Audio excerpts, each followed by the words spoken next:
We see a scene from hell with lava flowing, the 9 hells. The deepest among them is a place where only the strongest demons are gathered.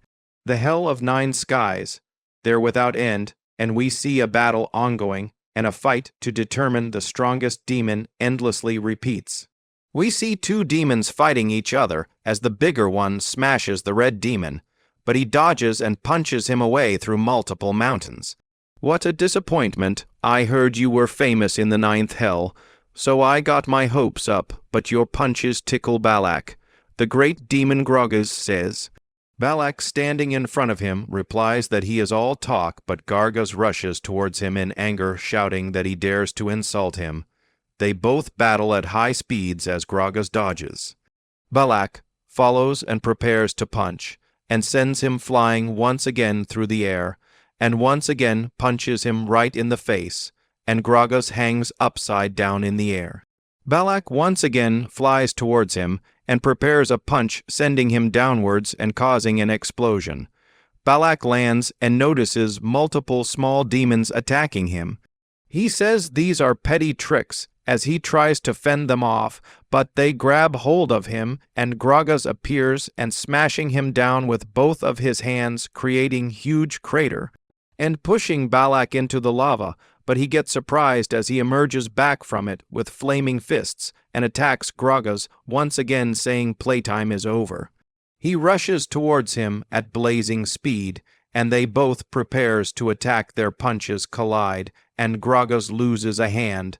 Balak gets behind him and says that the strongest in the hell of 9 skies is him, as he punches a hole through Grogas's body and stands in front of his corpse. The narrator says they thought there would never be an eternal winner. That was until he appeared. We see Balak sweating and kneeling along with a bunch of other demons. We see the Demon King's castle and his throne, and sitting on it is the Demon King with purple flames coming out of him. We see the close-up of Demon King, who is known as apex of all demons. Balak says, "O king, why do you wish to go back? You already have everything in hell." The Demon King stays silent, but gets a bit agitated, which scares Balak and other demons. Scared Balak says the power of gluttony. He has absorbed all the power and bodies of the demons he could lay his hands on, and was the reason for the 7 princes of hell's downfall, who were too powerful to kill each other, the apex of demon himself, the ultimate power of Demon King. Consuming demons from hell, all the demons get scared, saying that the Demon King is angry, as we see a huge shadow over Balak, and everyone thinks he is getting consumed. The Demon King says that how does he have it all, and that he has been in this damn place for 10,000 years. With the same view and the daily slaughter, and we see the Demon King removes his mask. We see it's a human, and he angrily says there has actually to be something for me to have it all, and he is introduced as Demon King, O Kangwu. Balak says, "Are you hungry by chance? Then I have something to offer you, Demon King," and he tells the demon to prepare the meal. He says, "Although this not enough for a king who has already consumed tens of thousands of demons, please do understand the loyalty of your unworthy servants." As he opens the lid to a dish, the hell's biggest remnant force, the head of Fokalar, please consume it well. Kangwu throws the dish on Balak's face and says that he won't eat it, and Balak apologizes. Kangwu says he don't want to consume something so ugly and awful. As with a frustrated face and his blowing anger and power making everyone scared, saying he wants to eat kimchi stew. Everyone rattles about what kimchi stew is, and all the demons gets riled up, saying the ultimate food the king of gluttony desires. As the demons imagine the dish, something with full of red raw meat, as Balak angrily says, "No, you dimwits." Balak asks what kind of head would we use to make it, or innards. Say the word and I will rip anything to pieces to serve the king. Kang-Wu says kimchi stew isn't like that. Kang-Wu explains that demons don't have concept of meals in the first place, and they understand nothing outside of feasting on the enemy after winning a fight. Balak says you said you needed entertainment. I see you enjoying the pleasures of killing the 7 princes of hell. Kang, Wu replies with a frustrated and angry face that he wants to read novels and manhwa. Balak kneels and says that, Dear king, since I cannot satisfy you with my weak strength, please kill me for my poor performance. While crying, Kang Wu shouts and says listen to him for once. Kang Wu says that if at least he had someone he loved. We then see a girl coming who says someone you could love, isn't there me? Who is introduced as Lilith, the queen of succubus. All the demons around gets enchanted by her, and she is called the biggest beauty in hell. She says, Dear king, are you not satisfied with Lilith's heart? As she cries saying that Demon King is so mean. Seeing her Kang, Wu gets a dead stone face with lifeless eyes. Lilith says that she will spend the night with him for sure. As Kang, Wu charges up his attack telling her he orders her as king to not come closer. She replies that he is embarrassed. She grabs hold of him and he gets disgusted and frustrated. She says, How can you call yourself the owner of the 1st to 9th hell as Kang Wu struggles to break free. All the demons says they are jealous, while we learn that indeed the succubus that was told to consume the essence of men was not in the form of a beautiful lady. Poor Kang Wu tries to make her go away as she clings to him. He says that compared to Lilith, Balak actually looked cute. He says that looks aren't everything in a person, but this is too much as he gets more and more agitated. Kang Wu says he must return to Earth, and all the demons get shocked and tries to stop him.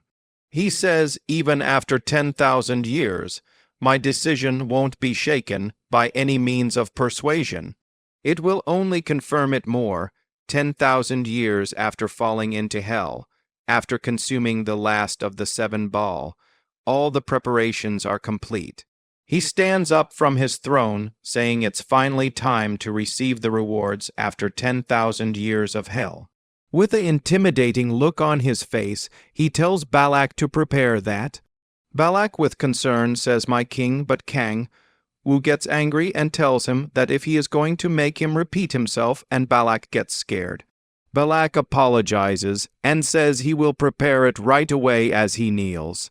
He tells everyone to call Ammon, prepare the equipment of the 7 archdukes, and all the demons get to it.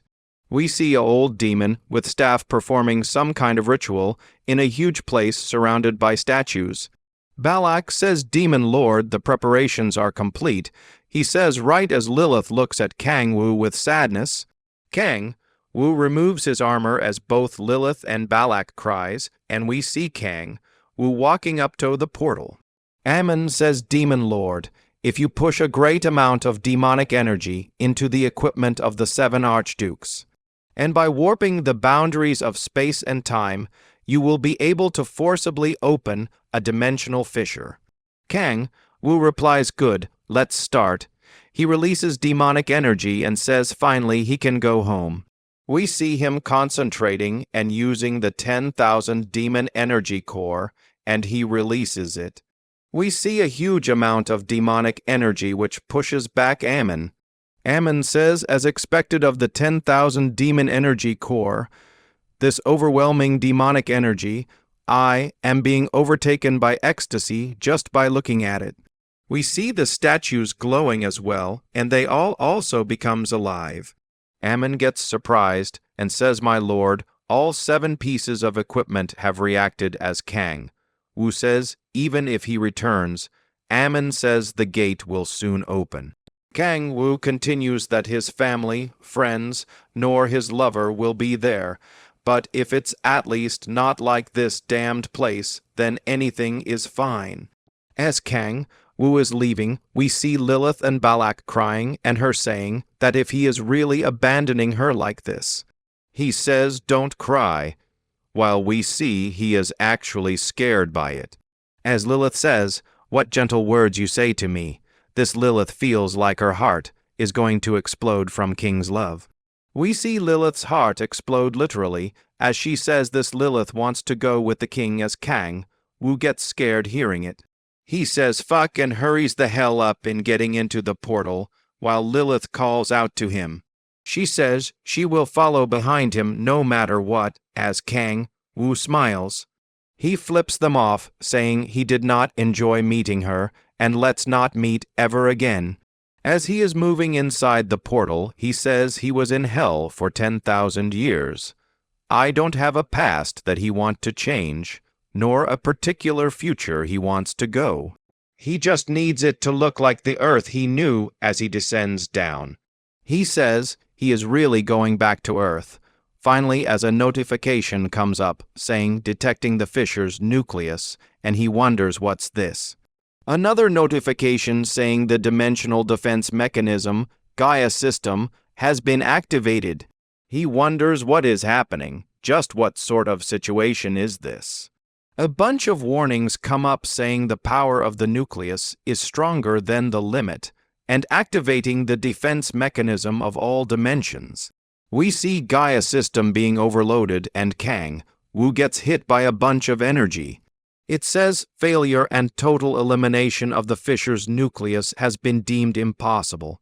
As we see Kang Wu in pain, with a notification saying that restricted sealing has been initiated. As he says, don't be such tryhards, you damned bastards, as he falls unconscious. We see Kang Wu waking up as he says sunlight and a forest drenched in green. Is this Earth? He gets up saying first, I need to check on the status of my body, as a notification comes saying calling status window. He gets confused looking at it and wonder what is this. We see he is a level 1 and sees that his powers has been sealed. Kang Wu notices something as a bunch of goblins attack him, and he says the Earth he knows doesn't have creatures like this. We see Kang Wu preparing to attack while saying for now, let's get rid of them in one go. But his power disappears. He says the demonic energy in the 10,000 demon core is weak. As he is about to be attacked, he simply uses his fist saying that for now he will make do with this. He uses the demon Sabnak's authority of the blade. More demons attack him, and he gets a notification saying he has successfully defeated the E-rank regular monster goblin.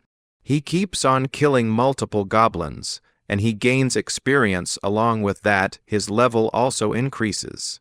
He says, just what are these monsters? And there is this experience thing. He says it wasn't a bunch of meaningless words, it really felt like I was getting stronger. As he looks over the dead goblins. Kang Wu says for now let's collect information about this place. He uses the demon King Kang Wu's authority of predation.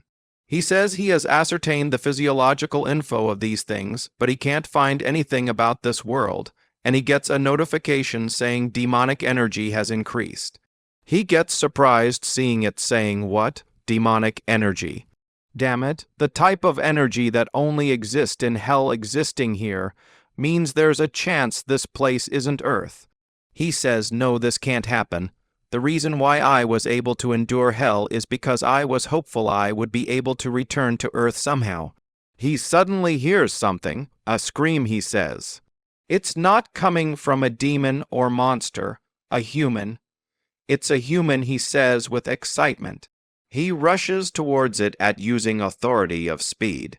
10,000 years, 10,000 fucking years in all that time. I've only seen monsters covered in tentacles or ones with multiple limbs. It doesn't matter to me anymore if they are ugly or whatever. 2 eyes, 1 nose, 1 mouth. It's fine as long as they are human.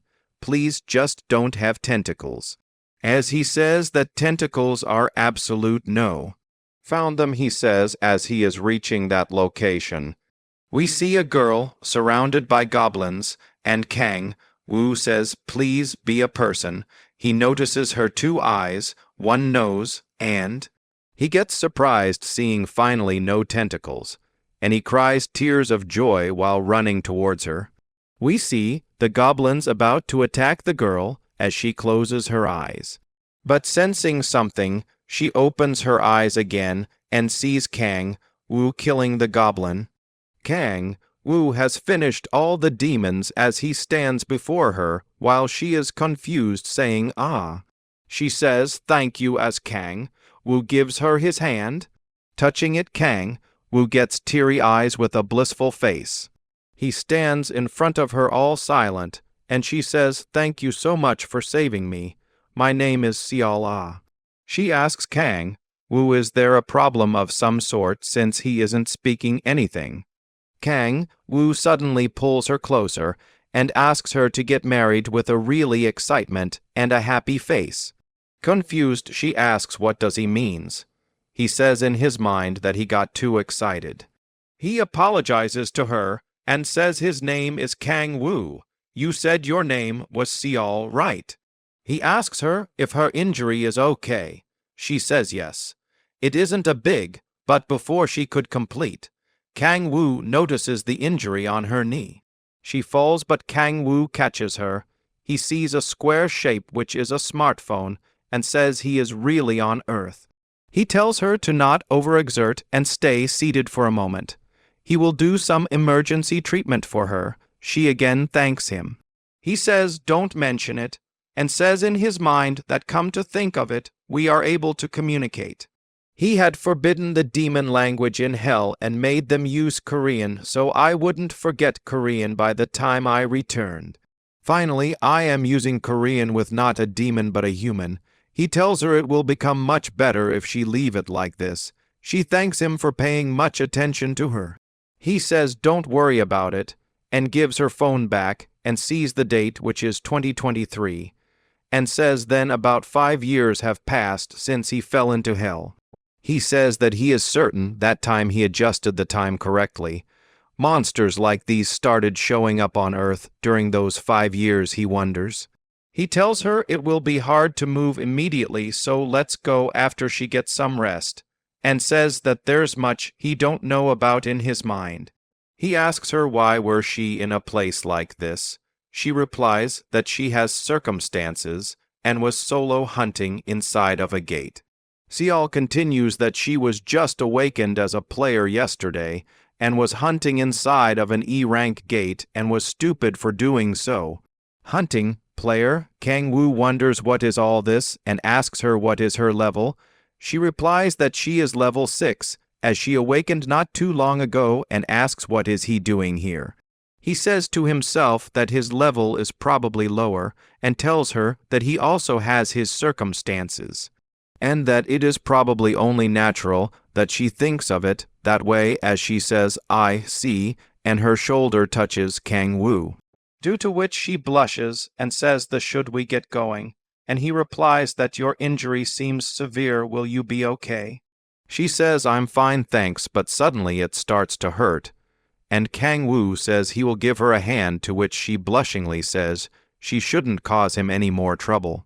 He says it's not virtue to refuse in situations like this, and he will help her to her destination, and asks her which direction do they need to go. She replies that then over that way, please help me just until the entrance. He replies sure, and thinks that it was his first conversation with a human in 1,000 years. And excluding my overreaction in the beginning, I didn't make any mistakes, and it doesn't seem like she suspects my identity. He says just like this, he is going to adapt to Earth's society. She says we have arrived at the entrance, Mr. Kang Wu, to which he thinks this is a gate, and thinks moving using these rifts in space must mean that this isn't completely Earth, and he don't see any equipment that's making the rift, so how is a gate this large maintaining itself? And he don't see any equipment that's making the rift, so how is a gate this large maintaining itself? She tells Kang Wu that she thinks she has gotten a lot better, and he removes his hand, and she replies that let's get out of here. They both step into the gate, and Kang Wu covers his eyes. As he removes his hand, it is very bright, and he gets surprised. We see people recruiting members for their party, and Kang Wu notices their human features, and saying that they don't have any tentacles either. It is full of only humans as he looks towards the city and crowd. Kang Wu gets all emotional and cries, saying that he really returned to Earth. Seol walks towards him and says, Mr. Kang Wu, as he looks towards her and says yes. She asks if it is okay with him, would he like to eat with her at her house, and Kang Wu gets all surprised and gets all red. His vision about her gets all blissful as she says she is really grateful and sorry, and that she at least wants to repay him with a meal. He replies, look at this, since I have already said that refusing a virtue. I guess that can't be, but before he could complete, someone shouts you two over their wait a second. The soldiers says they need to confirm their player cards. Kang Wu wonders what cards.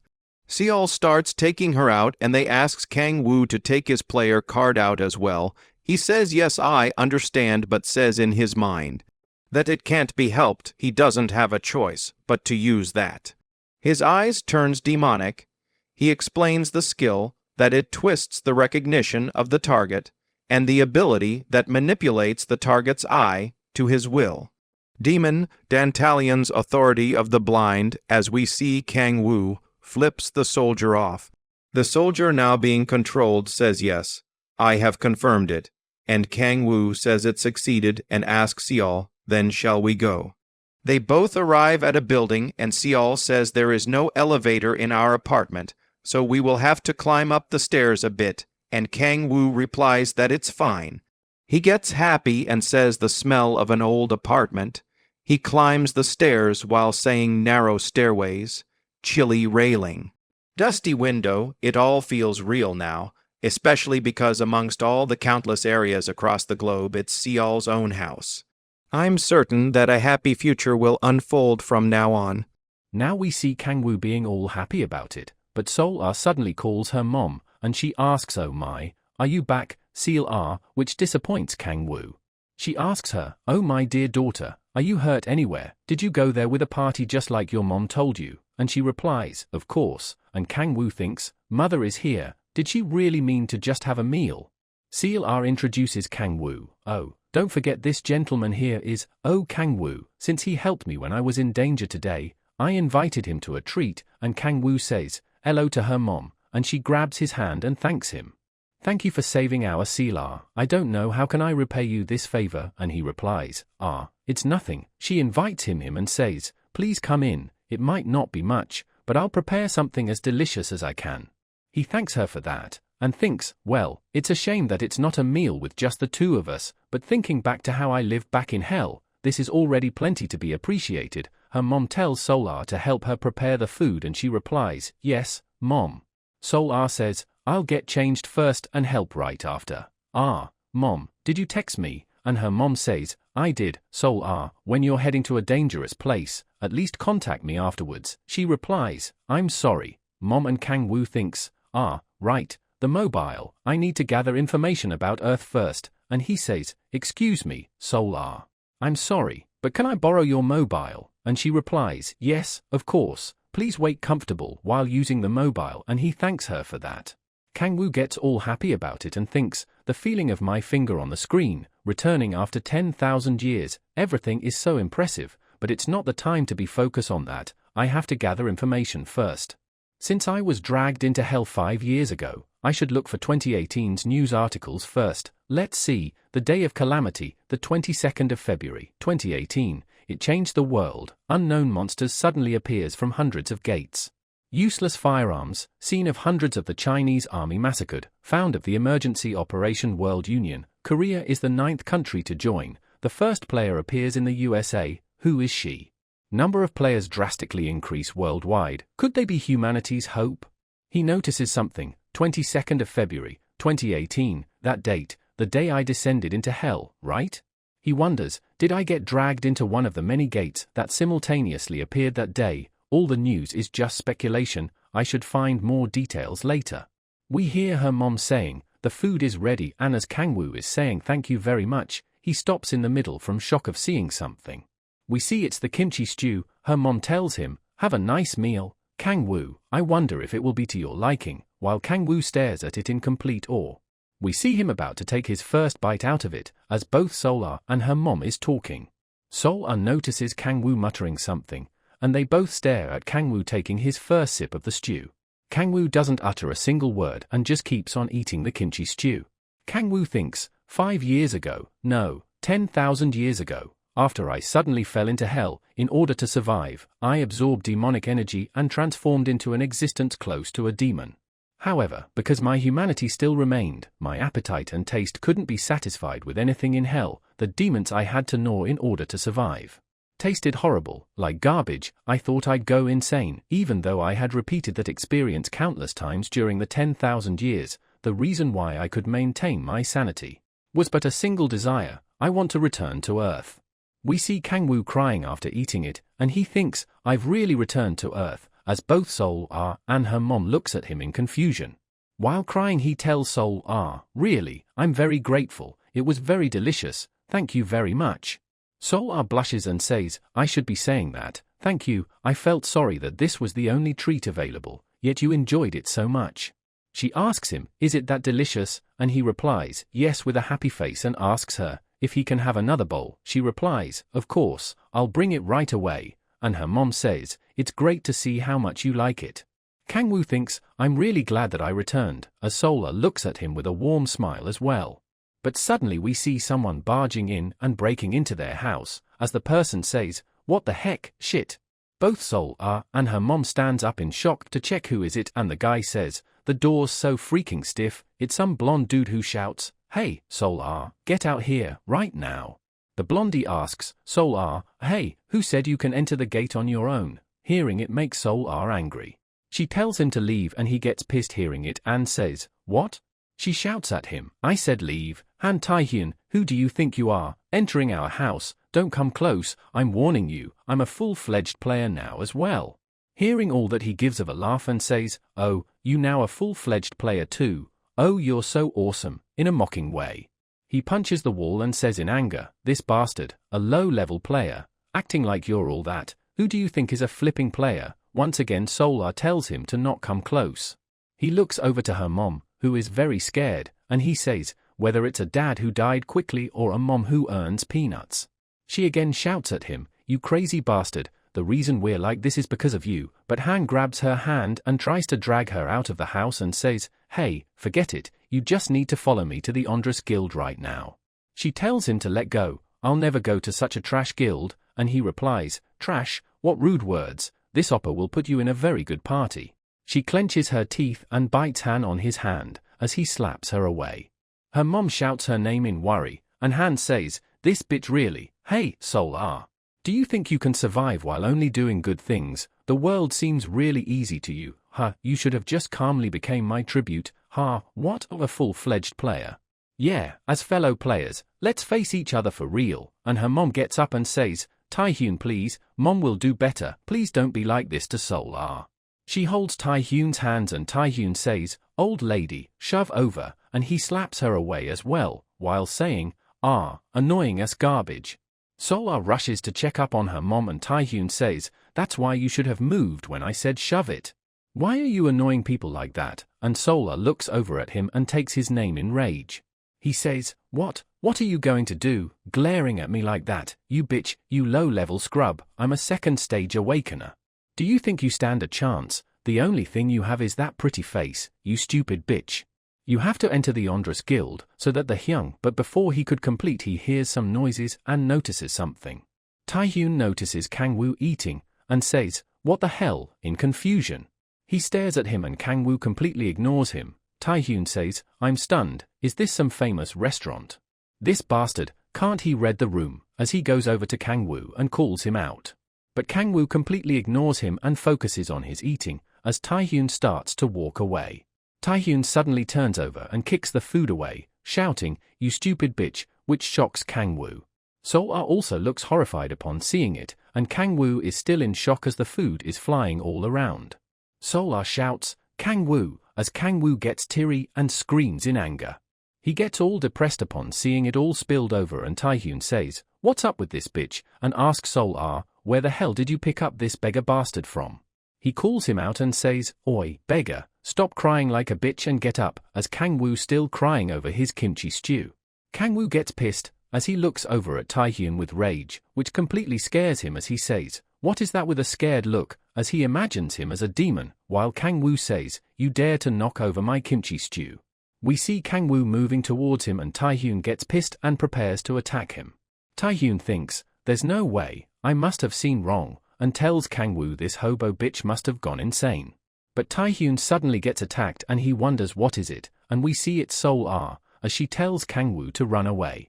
But Kang-woo rushes towards Tae-hyun to attack, as Sol-ah looks at them with surprise. Tae-hyun tries to punch him, but he ducks and dodges. Tae-hyun says, "This bitch, he's so fast, it's to my left side," as Kang-woo punches him right on his gut.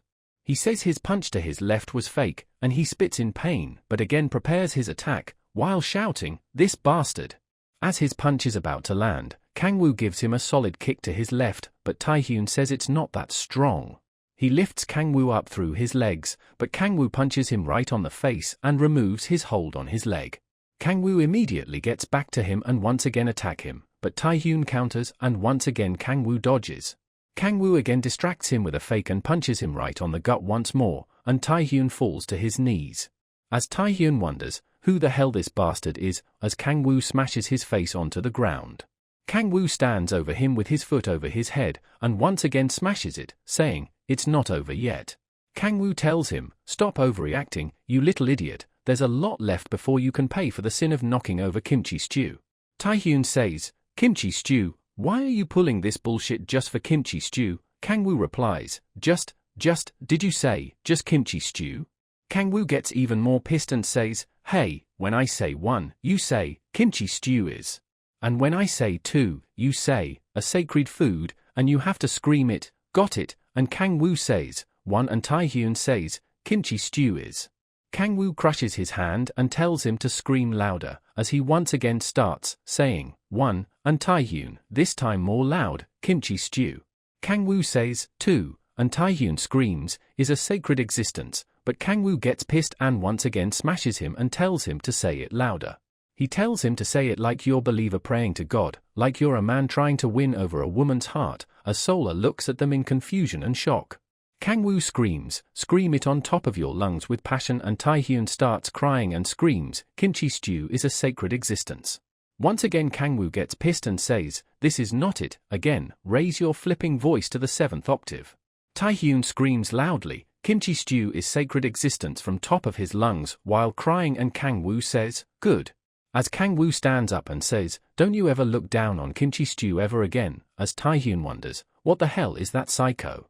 Now fast forward to a bit later and we see their whole house is messed up with broken furniture and stuff. And we see Sol-ah bandaging her mom and taking care of her. We see Tae-hyun washing the dishes as he says, "Damn it, just why did I have to meet someone like him?" And we see Kang-woo chilling on the chair. Tae-hyun says, "Got hella beat up and got my clothes stolen as well," as he starts crying and says, "That kimchi stew bastard. Shit, just why? All this because of kimchi stew, just why? Why am I being treated like this?" As Kang-woo puts down his up and asks Tae-hyun, "What's up?" and he gets scared, Kang-woo continues, "Are you that angry and upset that you got beaten to a pulp over kimchi stew?" And Tae-hyun replies in fear, "No, sir."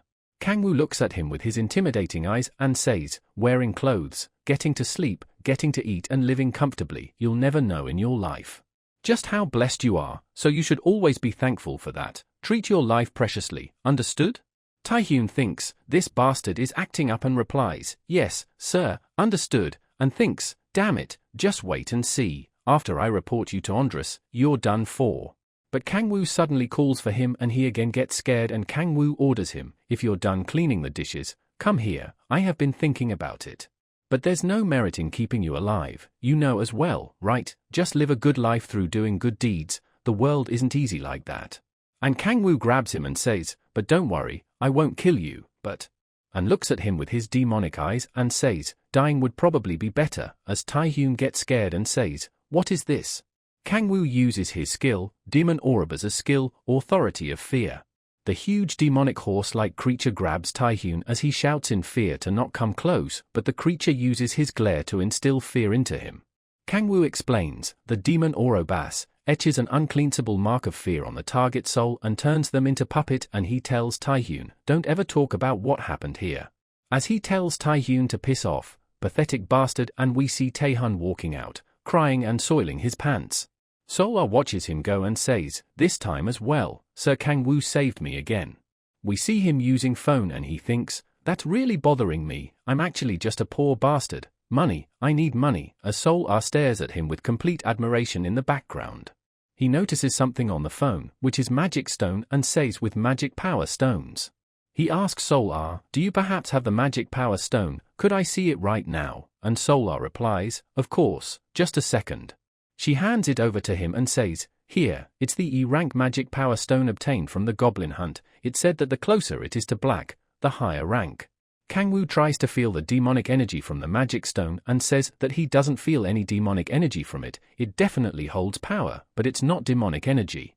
I felt a bit of demonic energy back then, so I thought it was inside the magic power stone, but thing contained within this is definitely energy called magic power. Then where did the demonic energy come from? Well, whatever, for now, I need to sell this and get some money. And he tells Solar, it was good to look at, thank you Ms. Solar. If I want to do that. And he asks Solar, is there a player management office nearby? She replies, there's none near here, but the closest one is the main office near Seoul Station. I was planning on going there already, do you want to come with me? And Kang-woo asks, you're going as well? And she replies, yes, to be honest, the situation of my family isn't good. That's why I recklessly went into gate, I only realized how dangerous and reckless that was, thanks to you, Mr. Kang-woo, so, once again, thank you, and he laughs and says, it's nothing. And she says, I just want to help other people like you, and Kang-woo thinks, after only looking at demons for 10,000 years, I finally found an angel, and Solar says, that's why I'll take all the basic lessons seriously, I'm aiming for a second stage awakening. He thinks, but I don't have any intentions of helping her just yet, and tells Solar, you'll definitely be able to do good, and she smiles and says, thank you, and Kang-woo asks, then should we go? And she replies, yes, I'll come out in about, I'll just finish preparing. He thinks, but I don't have any intentions of helping her just yet, and tells Solar, you'll definitely be able to do good, and she smiles and says, thank you, and Kang-woo asks, then should we go? And she replies, yes, I'll come out in about, I'll just finish preparing. Kang-woo thinks, if I move with someone as weak as her, my hunting efficiency will decrease, it's a bit cold-hearted, but that's reality. I have to avoid losses as much as possible, my first priority is regaining my power, since this is the Earth I return to after 10,000 years, I need to become even stronger if I want to survive. Just like before, just like in hell, and Solar suddenly calls out to him, Mr. Kang-woo, you have your ID, right? But he goes silent and asks her, can we go to the district office first? We see Kang-woo staring at his citizen card, as he says, it is a reissued ID card. We go back to a bit before, and Kang-woo asking a receptionist, is that it? And she replies, yes, that's it, do you need anything else? And he replies, no, thank you, and thinks I really thought they would have put me on the missing person list. Back to the present, he thinks, so there really is nobody who knew I went missing, even though it's been 5 years. As he thinks of his past and says, nobody, as he starts to dwell in his loneliness even more. But suddenly Solar calls him, and his eyes widen, she tells him to look out of the window over there. We've almost arrived, and we get a clear view of the city, and Kang-woo gets impressed and says, whoa. She says, cool right, I love the scenery here, and he replies, yeah, and puts his ID inside his pocket and says, it's going to be different now, and tells Solar it's very cool. Train announcer announces, arriving at the player management office station, the doors will open on the left. Solar calls Kang-woo, and says we're here, this is Seoul Player Management Office headquarters, and Kang-woo replies, whoa, it's massive. Kang-woo thinks, hey, isn't this bigger than Incheon Airport? And she replies, yes, Mr. Kang-woo, I have something to give you, it's my old phone, there's Wi-Fi in the management office, so use this to talk later. Kang-woo gets really happy receiving it and thinks, as expected, she's an angel and tells her, thank you so much. She replies, now then Mr. Kang-woo, I'm going to go and try to register for the beginner's lecture, and he replies, okay, I'll go as well now, I'll call you later. She says, I think mine will finish a bit later, but let's have dinner together, and he replies, yeah, sure, be careful now, and thinks, it's so good. Now inside the player management office, Kang-woo thinks, The scale of this place is no joke. I guess it just means that players have become more important figures now. A machine says, please insert your ID card for verification, and Kang-woo thinks, is that where I get a waiting ticket from? And Kang-woo inserts his ID card into it. It gets all of Kang-woo's details and gives him a waiting ticket along with the number 18 and tells him to follow the path to the test room with your waiting ticket. The waiting ticket starts to glow and shows a blue line for him to follow, which is the path to the test room. At the test room, we see a bunch of people talking. The black-haired guy says, excuse me, what was your first stage ranking? And other guy replies, mine was a D, and he replies, whoa, that's not bad. Do you think you can get a B or higher in the second stage? The guy replies, I'm nothing compared to players like Baek Hwaeun or Chai Yeonju. Those people are next level, and Kang-woo is sitting and just checking his phone. Kang-woo listens to their conversation, which is, we can't compare ourselves to the 5 great guild masters who came out as S rank on their first stage awakening. I heard that you can get scouted for a position among the 5 great guilds if you become an S rank. Honestly, I don't even wish to stand out on stages 1 or 2. If I can at least be seen better. And Kang-woo thinks, the 5 great guilds, Kim Jae-hyun of MIR, Chai Yeonju of Red Rose, Baek Kanghyun of Hanul, Jung Hyun-ju of Sanali, Chai Min-hyuk of Onyuri.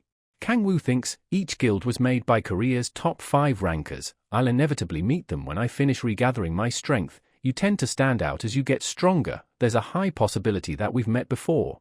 I've got to regather my strength faster than ever. If I've got the player title, maybe I could get much stronger than before. As the announcer says, number 18, could you please come in? And the lady is showing Kang-woo his seat.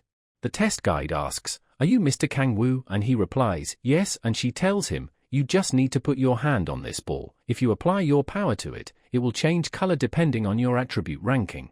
The higher the ranking, the more saturated the color becomes, and Kang-woo thinks, rats, it's not good to stand out. What do I do if I come out too strong? Kang-woo puts his hands on the ball and it starts to shine, and Kang-woo thinks, oh no, it seems like I'm going to come out too strong. The light ends and the test guide announces, Mr. Kang-woo, you are an F rank.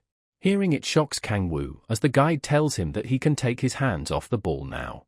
She tells him, I'll guide you through things you need to take note of, and as she starts explaining, but Kang-woo thinks, I get that my powers are sealed, but to be F rank. She explains, at first, you'll get an E rank player card, and you'll be able to enter a gate that's the same rank, and Kang-woo in thought say, can it not be evaluated because the ability is outside of the norm? She continues, as for gates with ranks above that, you can only go in if you have a guardian with you. Again Kang-woo thinks, if Balak heard this, he'd go crazy. He again gets depressed thinking and says, the trauma I've had for 10,000 years is suddenly returning, and he asks the guide, what do I need to do to increase my rank? She explains, if you go through the basic course, your rank will go up immediately. The other method would be to show the amount of magic stones you've transacted. You can increase your rank using that, and he thinks that's a good method. He starts to get up saying, I understand, and she tells him, please wait a moment, while I prepare your player card. She asks him, should I help you register for this basic course? And he replies, it's all right, and she thinks, I guess he's shocked at his low rank. He'd die easily within the gate in that state, though, and she sighs, it'd be better to give up on being a player if one gets an F rank. She notices the ball is changing color and she wonders, why is the color? What is happening? Is it spoiled? The ball bursts open and she says, that person's rank was definitely F rank just now, and she looks at the ball in shock. She thinks, nah, no way, even the color of Baek Kanghyun who had S rank was only dark gray, and she calls the receptionist and tells them to please change the crystal ball and thinks, there's no way there could be a black color. Now at the magic gate, we see a bunch of players are looking for members for their party. Kang-woo arrives and sees that everyone is rejecting thieves and wonders why is that. Kang-woo gives the security his player card and thinks, it's none of my business though, and the security guy says, I've confirmed that you're an E rank plater, you may pass. Kang-woo enters the gate and says, looks like made it in. I was a little scared that it would be hell. I don't like stuff that has to do with teleportation, it feels weird too. I guess I should start looking for monsters first, and someone calls him out from behind and he looks back. Kang-woo sees the huge guy and wonders if he is a bear, but he asks, are you here alone? And Kang-woo thinks, what's with this guy? And Kang-woo replies, yeah, and he asks again, are you hunting alone in a gate? Kang-woo replies, yep, that's right. He asks again, did you go through a second awakening? We see some other players arriving as well, as they say, Taisu, we're done with the preparations, and we hear Kang Wu saying, no, I haven't gone through the second awakening, and the large guy says, oh my. We see his face finally, and he says, it seems like you didn't go through the basic course. It'll be way better for an E rank to party up than hunt alone. What do you think of that? If you haven't joined a party, you can try out party play with our party. And his party members say, hey, Taisu, why are you deciding that on your own? Yeah, it's not like he'll be of any help, but he gets angry on them and tells them, come on, you people, you know what kind of situation he's in right now, don't you? We'll be saving his life. If you feel that anxious, then I won't accept magic stones from you guys. Let's add him to our party. And they get scared. Kang Wu thinks he seems like a good person, and the other party members say, well, as long as he doesn't get in our way. And Kang Wu replies, thanks for your offer, but I'm going to hunt without a party. Taisu introduces himself. Now that we've gotten their consent, let's introduce ourselves. My name is Kang Taisu. And he asks for Kang Wu's name and he replies, my name is Oh Kang Wu. Thanks for doing that, but I don't plan on joining a party. And Taisa laughs. He completely ignores his words and continues, feel free to talk casually. I might look like this, but I am 24-year-old, which surprises Kang Wu, and he thinks what? He's lying, 24 years old with that face, and Taisu shows his ID as proof. Kang Wu thinks, what the hell happened in the last 5 years? And Kang Wu tells Taisu, well then, I'll talk casually. Taisu, I'm thankful for your offer, but I already came in with certain plans in mind. Taisa says, well, if you insist, then there's no helping it. Please be careful though, this region is the goblin habitat. Among them, however, there's a strong goblin which is big in size. It's called a hobo goblin. It's a boss monster that's on a whole other level compared to normal goblins, so you must run away from it at all costs. Kang Wu thinks he's a nice guy, and says, all right, thanks for the advice. Taisa bids him farewell and they both part ways. As Kang Wu thinks, if I were really an F-rank beginner, I might have traveled with them. However, I'm better off alone. As he prepares to get going into the forest, he rushes inside the forest and thinks, tracks of goblins, there's a lot of them, I'm sure it's somewhere around here. He finds a whole lot of goblins and jumps right in between all of them. Kang Wu immediately defeats one of the goblins and says bingo, and other goblins get scared of him. He just cuts one of the goblins in half and says, I think I found the jackpot, as all the goblins prepare to attack him. And he says, shall we begin? We see him going complete mad on those goblins, as he uses his blades on his hands to defeat multiple goblins at once. All the goblins tries to surround and rushes him at once, but he ducks down and defeats all of them at once. He rushes forward at high speed, and cuts of another one's head. 2 more goblins rushes him, but once again their head gets blown off before they can even comprehend what is going on. Another goblin tries to sneak behind him to attack, but Kang Wu immediately turns around and wipes out multiple of them with a single strike. All the other goblins starts to get scared, and we see Kang Wu's mantis are covered in blood as he says, there are still this many left. He prepares to finish them all and says then, thanks for the meal. Fast forward, we see Kang Wu sweating a lot as he says, I killed a lot, as we see a huge amount of goblin corpses. It's hard with so many opponents. He suddenly gets a notification, which says, you've succeeded in defeating E-rank goblins, your experience points have increased, your level has increased by 4 and demonic energy stat increased by 1, and Kang Wu thinks, I see, I can stack up on demonic energy through leveling up too. Kang Wu then touches the corpse and says, first, now that I've confirmed that demonic energy isn't within magic stones, and he uses the power of gluttony. He says, I can feel magic, the source of this demonic energy isn't magic stone, as I thought, I can feel it from the whole body. And the amount differs depending on the time of death, meaning if I consume freshly dead monsters, I can earn demonic energy little by little. Great, I can sell magic stones this way and also earn demonic energy. We see only the bones remain and he says, I just gotta pick up magic stones before leaving. He gets really happy and says, how much money I can get if I sell all this magic stones. Now that I think about it, I'm picking off the flesh and taking out the bones right now, just like when eating chicken. OOF, thinking about chicken is making me crave it. Should I go to a chicken place once I'm out of the gate with Soul R? He gets really excited thinking about it and shouts, Soul R, just wait for a bit, I'll get you half saucy and half fried with lots of pickled radish. But Kang Wu hears something and looks behind him and notices a huge monster running towards him and he wonders, is that what Taisa mentioned? Is it the hobo goblin? As the goblin boss roars, he prepares to attack Kang Wu. Kangwoo notices that he is using magic, which surprises him as he says, "It knows how to use magic?" As the Hobogoblin rushes towards Kangwoo, and he says, "It knows how to manipulate magic power," and prepares to attack him. If you consider just the destructive power, my demonic energy is superior to that guy's magic power, but the Hobogoblin tries to strike and swings his weapon down on Kangwoo, but he sidesteps it and dodges.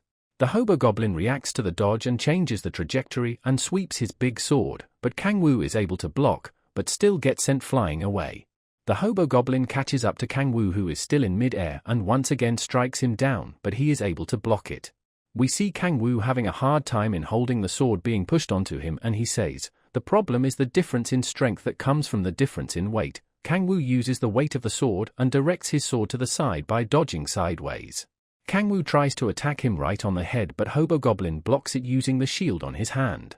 Kangwoo gets recoiled back from the hit and says, "Shit, my stats are still low, so I get recoil from this amount of blocking. I need to find a bigger gap." The Hobogoblin keeps attacking Kangwoo, but he is able to dodge every single strike of his, but still unable to go on offensive himself. Kangwoo says, "It fights quite well using those thick arms, as expected of boss mob. Compared to the goblins I've killed up until now, it's on another level." Now they move more towards the forest, and the Hobogoblin tries to strike, but he dodges, and instead a tree gets cut down, and Kangwoo says, "But even if it is, it's destroying its own territory, and all its subordinates are dead. It's just my prey," and he throws a skull towards the Hobogoblin. The thrown skull hits the Hobogoblin and distracts him.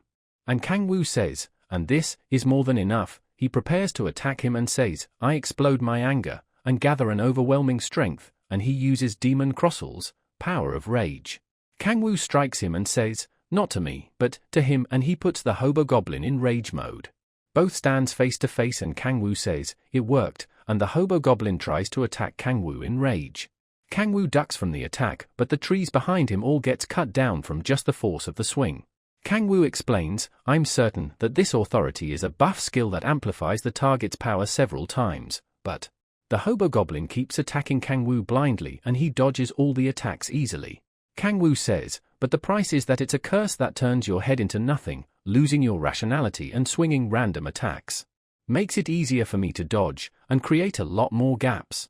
Hobogoblin tries to sweep attack, and Kangwoo dodges and slashes his knee, which makes him fall to ground. Hobogoblin again tries to attack, and Kangwoo also attacks him at the same time, which slashes his head. The Hobogoblin falls on the ground, and Kangwoo says, "Phew. This is frustrating. This would have been easy if I just had my powers. Does hits mean I have to start from the beginning again?" And he gets a notification. "You have cleared a monster hideout by yourself. You will gain 150% bonus experience points. You have successfully defeated a rank C boss monster. You have gained 3 levels. You have unlocked your second awakening after reaching level 11. Your second awakening special ability has been unlocked." Kangwoo says, "All right, second awakening. The second awakening ability, Insatiable Hunger. Effect is you absorb more demonic energy from defeated targets using gluttony." Kangwoo says, "All right, although it's not a strong skill, I should be able to absorb more demonic energy now. If I use the benefits of being a player, I should be able to get stronger, right?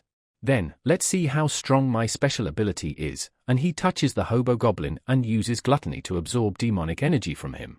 Kangwoo says, "The smoke is darker. Is this the effect of my special ability?" And some notifications pop up. "The effects of Insatiable Hunger has been activated. You will absorb more demonic energy." Kangwoo says, "The amount absorbed has definitely increased. With this, defeating stronger monsters should help me get stronger. Perfect. Why don't we see how this increase in demonic energy affects how strong I am?" Kangwoo senses and says, I thought I'd be at least twice as strong than I was before. It's 3 times greater than what I expected. Why is it increasing so quickly?" Uncounted spikes in power might be dangerous, maybe, and he uses his skill, Myriad Demon Gate. I knew it. The seal on the Myriad Demon Gate has gotten weaker, but why, he wonders. Other than the awakening, there shouldn't be any special changes. He gets a notification and clicks on it and says, "Don't tell me every time I unlock an awakening, the seal on the Myriad Demon Gate gets weaker." Kangwoo smiles in confidence and says, "If this is the truth, as long as I keep increasing my level, I should be able to regain my original power. If that's the case, there might be more reasons to go to a higher ranked gate," and he picks up the magic stone from the Hobogoblin. Kangwoo says, "All right, the next goal is the third awakening at level 20. Now fast forward and we see Kang-woo and Seol are in a restaurant. We see Kang-woo fully enjoying his food and drinks, as he says, that hit the spot. Seol asks him, is it that delicious? And he replies, yeah, the best. She playfully asks, is it better than that kimchi stew that I make? Kang-woo ponders and thinks hard, and says, even then, I love your kimchi stew more. And she laughs and says, I'm just joking, you really are a funny person, Kang-woo. Kang-woo also smiles and says, is that so? And Seol gives her portion to Kang-woo as well and he asks, oh, are you sure? Kang-woo says, thank you very much, and Seol says, Kang-woo, if you don't mind me asking, do you have any friends, or family? Kang-woo goes silent for a moment and says, I don't, no friends, no family, not even a house. Seol asks, then where do you sleep? And Kang-woo replies, I actually don't have anywhere to go, as he gets a bit sad. Seol then says, I'm not sure if you're fine with it, but if it's okay, would you like to stay at my place? Kang-woo gets taken back by it and says, excuse me, are you sure?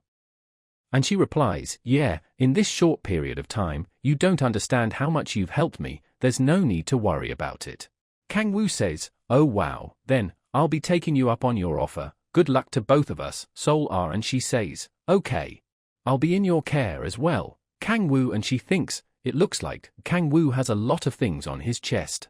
Kang-woo reaches out to his pockets and says, oh, also, I have something to give you, and he gives her money and says, this should be around 3 million won, and she replies, what, but why are you? Kang-woo replies, think of it as a fee for letting me stay with you and she replies, oh, if that's the case, I can't accept this, when you've helped me this much, if I accept this money too. Kang-woo tells her, you've already spent a lot recently, I'm fully aware that you aren't in the best spot either, she says, but, and Kang-woo replies, there's no need to feel pressure, since I'm getting food from you too, if you don't like me calling it a fee, how about you think it like money for groceries? She finally accepts the money and says, oh, seriously, thank you so much Kang-woo, and he replies, there's no need for that. Seol says, then tomorrow, I'll make sure to use better meat for the kimchi stew, it should be much better than before, and he replies, are you serious, and thinks to think I'd be able to eat kimchi stew every day, I knew it, Seol is really an angel, I'll make sure to earn money selling magic stones and make you happy. Kang-woo asks Seol, are there any D-rank gates near here? And she replies, if you're looking for a D-rank one, there is one nearby, although I haven't gone myself, I heard it's filled with lizard man. Kang-woo thinks, lizard man, I'll need to go there tomorrow, I need to defeat stronger monsters and unlock my awakening quicker, along with earning more money. But seriously, is lizard meat good? And he asks Seol, any chance? And it cuts off from there. Now fast forward a bit and Seol says, it used to be used by my brother, but you can use it to your liking now, Kang-woo, and he replies, thank you so much, Seol. Thanks to you, I get to sleep comfortably, and she replies, don't mention it, and she goes out, turning of the light and says, then, good night, Kang-woo, and he replies, yes, sleep well, Seol. Kang-woo watches Seol go and just goes down on his bed and thinks, this plushiness, I haven't felt in the last 10,000 years. It's quiet and comfortable, it was a great decision to return here. Now back in the morning, in front of the gate, many people are again looking for players to join their party and Kang-woo thinks, since I got to D rank, there are bus parties here and he again notices the thieves requesting parties to take him in and Kang-woo thinks, they should just take him at this rate, I feel so bad. The security again checks for his pass and he goes in again, thinking, it's not my problem. Is this the D rank gate, should I get moving quietly? And he uses power of silence. He instantly disappears and remembers the convo with Seol about Lizardman. She explains, they are sensitive to sound but don't have great eyesight. They said to approach it silently since they could gang up on you all at once, and we see Kang-woo sneaking up behind them and says, good, 3 discovered. And they're weak to fire, so if there's a fire-type mage in your party, they say it's quite effective to hunt Lizardman, and we see Kang-woo using another skill, the Devil Andress's power of Hellfire. Kang-woo immediately attacks them from behind with his skill, and as soon as they get hit by it, they all completely bursts into flame. They all get completely burned to crisp and tries to jump in the water to put it out, and Kang-woo says, you cannot put out a hellfire the way you put out regular fires. Unless you force it away with demonic energy or magic power, you will never put it out, and since it burns away your life force instead of your physical body, you could also leave corpse for gluttony. Come to think of it, Han Tai-hyun's guild name was called Ondrus. I guess he picked up the name from somewhere. I mean, if things don't work out, I can just destroy everything. Kang-woo notices the lizard man hiding behind him as he using gluttony to devour the corpses, and the lizard man gets angry seeing it. Kang-woo smirks to piss them off even more. Fast forward, we see he has already dealt with them as he thinks, should I hunt in packs more, and someone calls him out. He looks at them, as they say, judging from your equipment, it looks like you're a beginner, do you want to join our guild hunt? Kang-woo asks what guild it is. The guy smirks and says, we're the Ondrus Guild. Kang-woo sees the symbol on his chest and just turns back saying, I'm not interested. The guy gets pissed and says, what the hell, what arrogant son of a bitch, he looks like a beginner but he's not budging, what should we do, Oppa? And she replies, if we go back like this master will. The guy says, phew, since things turned out like this, let's beat him half to death and drag him out. They all smile creepily and say, it's been a while since we got to relieve our stress, let's give him a real life lesson.